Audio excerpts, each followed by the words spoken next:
ખાસ કરીને જોવા જઈએ તો અત્યારે યુવા હોય, વૃદ્ધ હોય કે કોઈ પણ હોય, મોબાઈલનું પણ એવું થઈ ગયું છે ગેલું કે અત્યારે હાલ કોઈ પણને 1 સેકન્ડ પણ મોબાઈલ વિના ચાલતું નથી.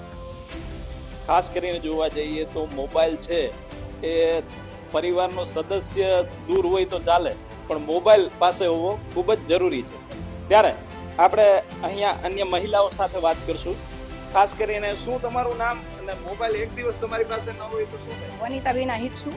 અને ખાસ કરીને હાલના જે આ સમયની અંદર ટીનેજરથી માંડી અને બાળકોથી માંડી અને પેરેન્ટ્સ સુધી અને વૃદ્ધો સુધી આ એક વળગણ એવું મોબાઈલનું ઘર કરી ગયું છે કે જેમને હટાવવું એક મોટું દૂષણ કહી શકાય કે ને જેને હટાવવા માટે એક મોટું આપણે આહવાન કરવું પડે દેશને કે આ હટાવવું હોય તો બેન્ડ તાત્કાલિક લગાવવો જોઈએ.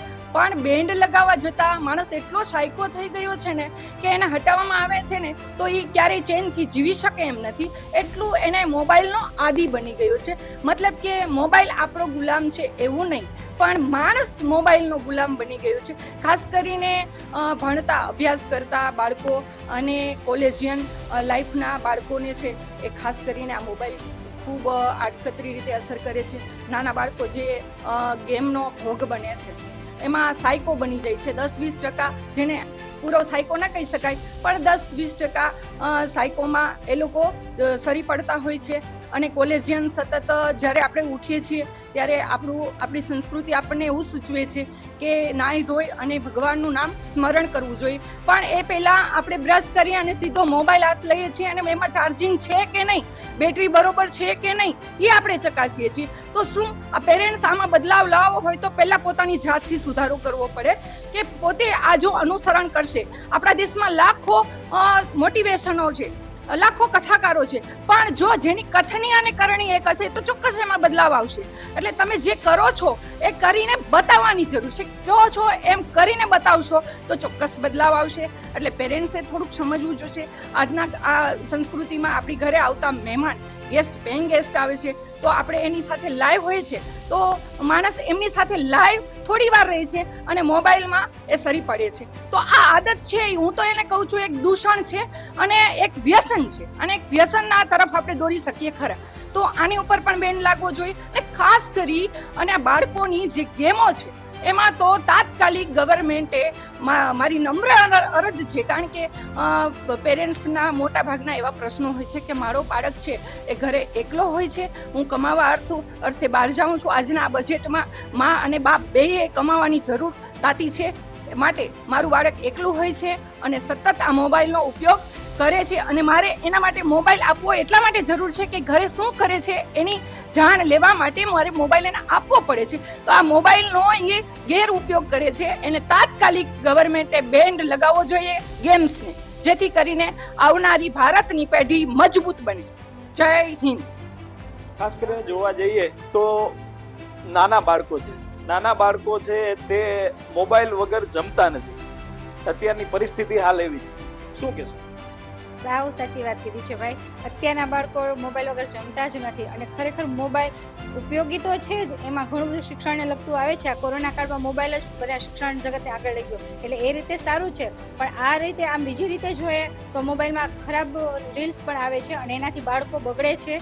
તો આ ખરેખર ખરાબ રીલ્સ ન આવી જોઈએ અને શિક્ષણને લગતી વસ્તુ જ જોવી જોઈએ. એવું કોઈ પણ સરકારે પગલાં લેવા જોઈએ મોબાઈલ માટે. અને મોબાઈલ એક દિવસ ન હોય તો એક આમ ઘણું બધું એવું લાગે કે આપણા જીવનમાં કાંઈ જ નથી. મોબાઈલ વગર એક દિવસનો ઉપવાસ પણ કોઈ કરી શકતા નથી. મોબાઈલનો ઉપવાસ કોઈ નહીં કરી શકે, બીજા ઉપવાસ બધા થશે પણ મોબાઈલનો ઉપવાસ નહીં થાય. અને મોબાઈલ માટે આમ એક રીતે ઉપયોગી છે અને બીજી દ્રષ્ટિએ જોઈએ તો એમાં ઘણું બધું ખરાબ પણ આવે. જો સારું ગ્રહણ કરો તો સારું જ છે અને ખરાબ ગ્રહણ કરો તો ખરાબ પણ છે. એટલે મોબાઈલ માટે તો બીજું તો શું કહી શકું. ખાસ કરીને જોવા જઈએ તો મોબાઈલ છે એ સારી વસ્તુ પણ છે, જે ઘણી વસ્તુઓ સારી આપણે નજીક લઈ જાય છે.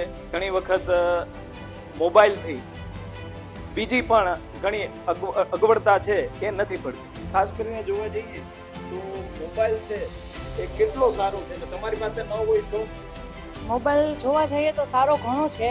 પહેલાના જમાનામાં ફોન કે એવું કંઈ હતું જ નહીં, તો તો આના માટે બધા વાતચીત કરી શકે એના માટે ફોનનો ઉપયોગ કરવામાં આવેલો છે, નહીં કે એનો દુરુપયોગ કરવા માટે.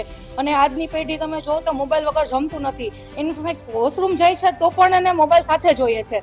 અને મોબાઈલ વગર સુવામાં અડધી રાતે નીંદર પહેલા ફોન જોવે છે કે મારા ફોનમાં કોઈ બેટરી નથી, આ નથી. એટલે મોબાઈલનો દુરુપયોગ થાય છે પણ એ ન થવો જોઈએ. મોબાઈલ માટે પગલાં લેવા જોઈએ. કેમ કે કીધું છે કે ગેમ માટે ખાસ તો બાળકોને ગેમ બંધ કરાવવાની જરૂર છે. તેના માઇન્ડ ઉપર અસર થાય છે. મારે પણ આ 8 વર્ષનો છોકરો છે, એ પણ જમતી વખતે ફોન મૂકતો નથી. મુકાવું છું તો એને તકલીફ આવે છે, જમતો ઊભો થઈ જાય છે. આ પ્રશ્ન મને પણ છે.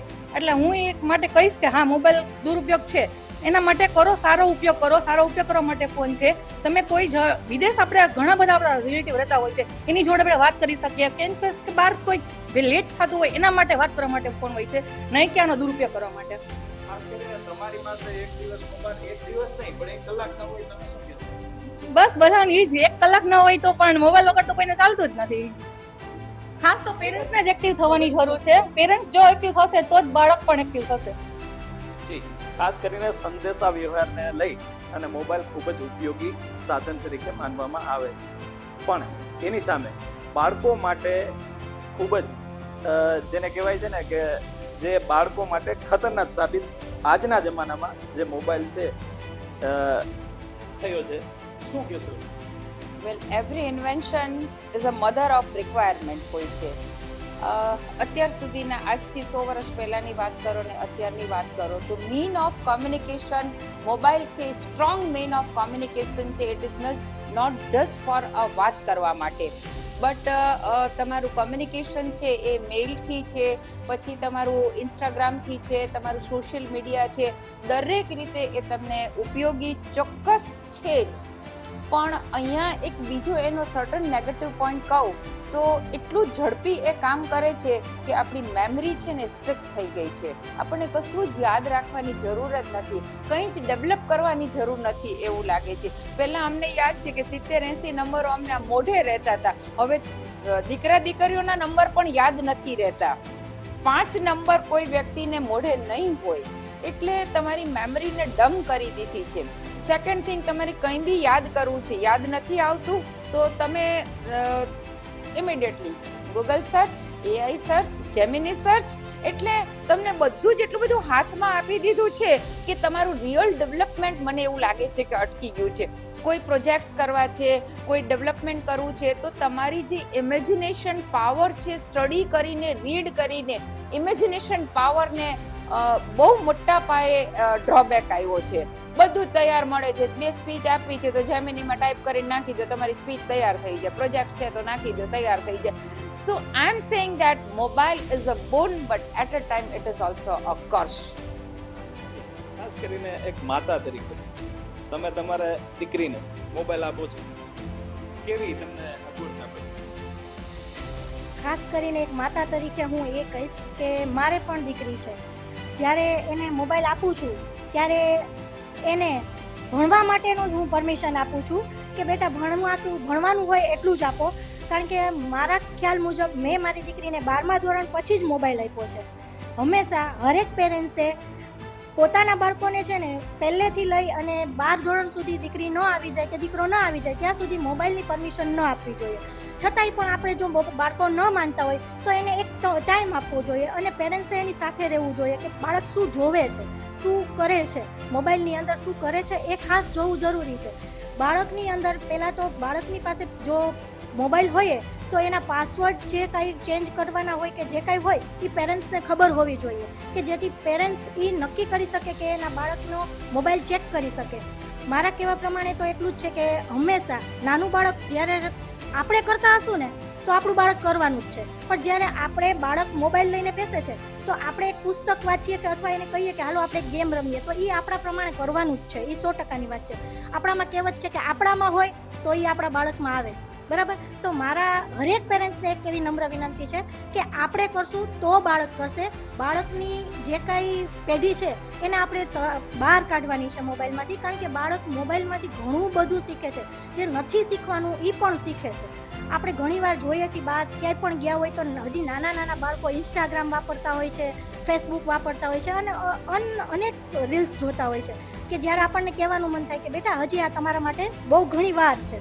એટલે આવા બધા પેરેન્ટ્સે હંમેશા પોતાના બાળકો ઉપર ધ્યાન રાખવું જોઈએ અને એને સારું માર્ગદર્શન આપવું જોઈએ કે કઈ રીતે મોબાઈલ યુઝ કરવો. મોબાઈલ યુઝ કરવો કોઈ ખરાબ નથી, પણ કઈ રીતે કરવો એ સમજણ આપવી જરૂરી છે પેરેન્ટ્સે.